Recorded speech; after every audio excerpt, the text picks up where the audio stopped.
Merhaba arkadaşlar. Bu benim yazmış olduğum hikayem. Şimdi size Ormanlar Kralı Kim hikayesini okuyacağım.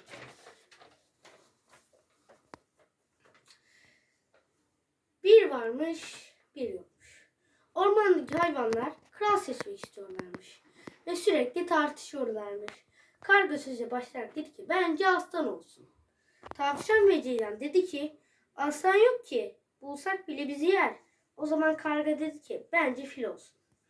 3 kişi evet dedi ama fil kral olmayı kabul etmedi. Çünkü kral olmak istemiyordu. Zürafa dedi ki bence tilki olsun. Herkes kabul etti ama eşek kabul etmedi. Panda dedi ki neden tilki olmasın? Burada 19 kişi evet diyor. Sen niye kabul etmiyorsun? Eşek ise tamam olsun o zaman dedi ve herkes sevindi. Panda dedi ki tilkiyi nereden bulacağız? Sonra herkes kargaya baktı. Ve tek uçabilen o. Karga tamam o zaman ben getiririm. Uçmaya başladı ama bir türlü yol bitmek bilmedi. Sonra tilkinin olduğu ormana ulaştı ve tilkiyi buldu. Merhaba bizim ormana gelir misin? Dedi. Tilki neden bizim sizin ormana çağırıyorsunuz? Kral seçmek için. Tilki biraz düşündü. Tamam gelirim dedi. Beraber ormana gittiler. Ve ormana geldiğinde herkes çok mutlu oldu. Tilki gelir gelmez bana bir ev yapın. Ne bakıyorsunuz?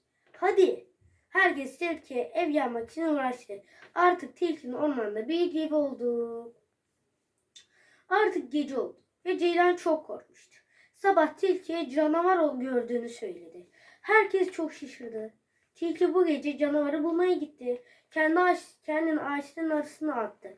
Orası çok dikenliydi. Kendini yaralamıştı. Sabah kurbağa tilkiye yemek götürüyordu. Kurbağa dedi ki, kralım size yemek getirdim. Ve tilki evinden çıktı. Tilkinin yaralanmış yüzünü gören herkes çok şaşırdı. Onu krallıktan aldılar. Tekrar seçim yaparak ormanın yeni kralını Panda olarak seçtiler. Yeni kral Panda oldu. Teşekkür ederim.